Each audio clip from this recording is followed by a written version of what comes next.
Hello everyone, माझ्या मराठी चॅनलमध्ये आपले हार्दिक स्वागत.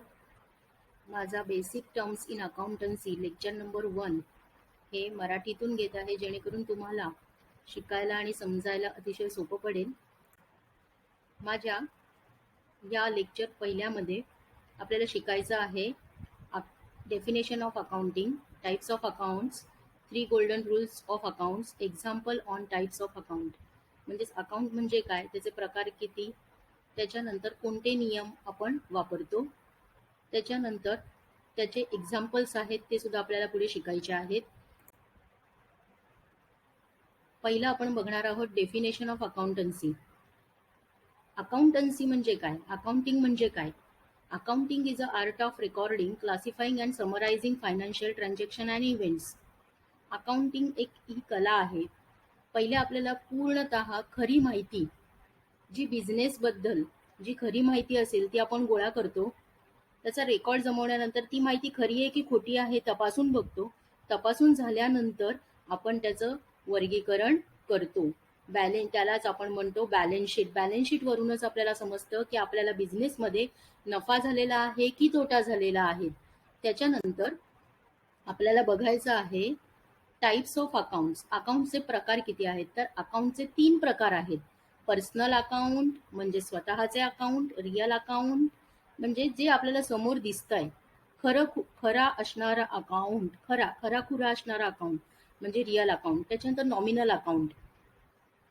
नंतर आपल्याला बघायचं आहे हे 3 अकाउंट जे आहेत, पर्सनल अकाउंट, रिअल अकाउंट आणि नॉमिनल अकाउंट, हे कोणत्या रूल्सनुसार, कोणत्या नियमानुसार आपण या अकाउंट्सचं वर्गीकरण करतो. तर पर्सनल अकाउंट म्हणजे स्वतःच्या अकाउंटमध्ये आपण ह्या नियमानुसार वर्गीकरण करतो.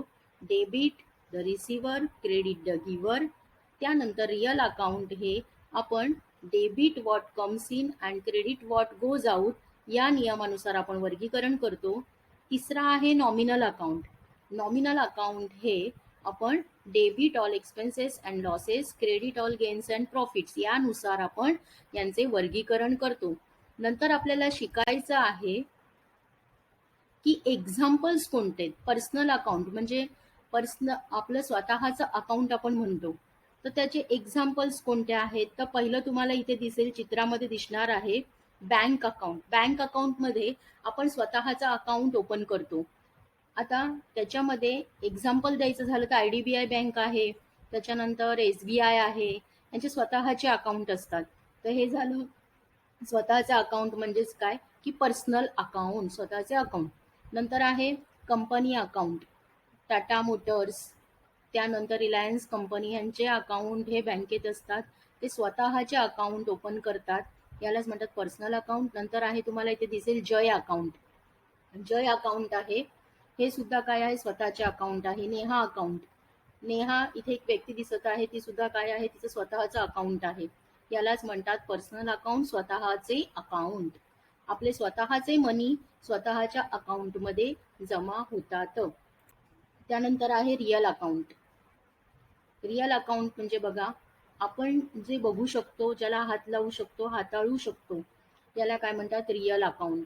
आता त्याचे एक्झाम्पल्स बघूया. पहिला आहे लँड अँड बिल्डिंग, आपण डोळ्यांनी बघू शकतो. फर्निचर आपण बघू शकतो, अनुभवू शकतो. कॅश आहे, कॅश आपण हाताळू शकतो, बघू शकतो, त्याचं रोजचे रोज आपण व्यवहारात त्याचा उपयोग करतो. नंतर आहे कॉम्प्युटर. कॉम्प्युटरवर आपण वर्क करू शकतो, आपलं सगळं वर्किंग हे कॉम्प्युटरवर असतं.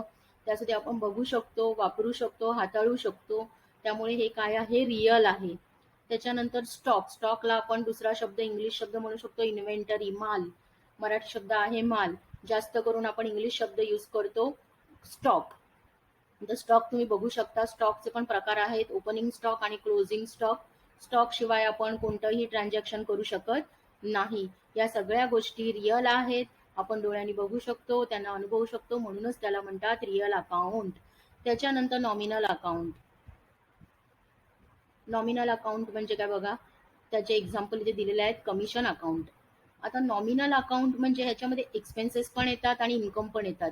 जेव्हा आपल्याला व्यवहार करताना, कोणताही व्यवहार करतो, तेव्हा आपल्याला जर कोणी सांगितलं की तुम्ही एवढे क्लोथ्स 9,000चे क्लोज जेव्हा तुम्ही आम्हाला विकून द्याल, त्याच्यावरती मी तुम्हाला 2% कमिशन देतो.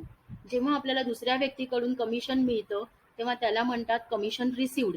आणि कमिशन जेव्हा आपण दुसऱ्याकडून रिसीव्ह करतो, तेव्हा तो आपल्यासाठी काय असते, ती इन्कम असते. आणि जेव्हा आपल्याला दुसऱ्याला कमिशन द्यावं लागतं, आपला जो माल आहे, आपला जो स्टॉक आहे, तो विकण्यासाठी, तो सेल करण्यासाठी आपल्याला दुसऱ्याला जेव्हा कमिशन द्यावं लागतं, कमिशन पे करावं लागतं, तेव्हा त्याला म्हणतात एक्सपेन्सेस असं म्हणतात नॉमिनल अकाउंटमध्ये. आणि रिसीव्ह करतो तेव्हा त्याला म्हणतात कमिशन, रिसिव्हला म्हणतात इन्कम. त्याच्यानंतर दुसरा आहे सॅलरी अकाउंट. आपण सॅलरी रिसिव्ड करतो, आपण महिनाभर काम करतो एखाद्या ऑर्गनायझेशनमध्ये, महिनाभर काम करून आपण सॅलरी जेव्हा रिसिव्ड करतो, तेव्हा ती आपल्यासाठी इन्कम असते.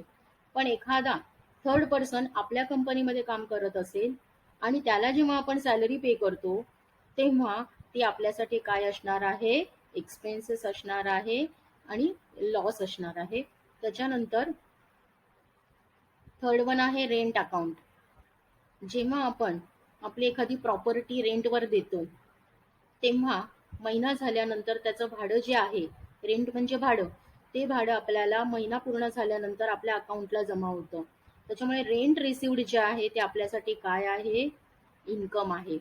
आणि जर आपण जर एखादी जागा जर भाड्याने घेतली आणि आपण जर ते भाडं पे करतो आहे, भाडं देतो आहे, तर ते आपल्यासाठी काय आहे, एक्सपेन्सेस आहे. देन त्याच्यानंतर डिस्काउंट अकाउंट. आता इथे बघा, इथे तुम्हाला खूप सारे लास्ट पिक्चरमध्ये इलेक्ट्रॉनिक गॅजेट दिसत आहेत. तिथे कपाट आहे, त्याच्यानंतर AC आहे, फॅन आहे, कूलर आहे. तर हे सगळे इलेक्ट्रॉनिक गॅजेट आहेत. आणि जर आपण मार्केटमध्ये हे विकत घ्यायला गेले इलेक्ट्रॉनिक गॅजेट आणि त्याच्यावरती जर आपल्याला डिस्काउंट दिला, 50% ऑफ आहे, 20% ऑफ आहे किंवा 30% ऑफ आहे, तर आपण जेव्हा डिस्काउंट रिसिव्ड करतो, तेव्हा आपल्यासाठी काय असतं, इन्कम असतं, आपल्यासाठी फायदा आहे. पण जेव्हा आपण समोरच्याला जेव्हा डिस्काउंट देतो, की 5% डिस्काउंट अलाउड म्हणतो आपण त्याला, तर ते आपल्यासाठी काय आहे, एक्सपेन्सेस आहे, एक प्रकारे आपल्यासाठी लॉस आहे. तुम्हाला या कन्सेप्ट, ज्या बेसिक कन्सेप्ट आहेत त्या समजल्या असतील. आणि जर तुम्हाला अजून काही क्युरीज असतील, अजून बेसिकशी रिलेटेड काही नवीन नवीन टर्म्स तुम्हाला हव्या असतील, तर माझ्या कमेंट बॉक्समध्ये तुम्ही लिहायचं आहे. थँक्यू फॉर वॉचिंग माय व्हिडिओ. Bye everyone.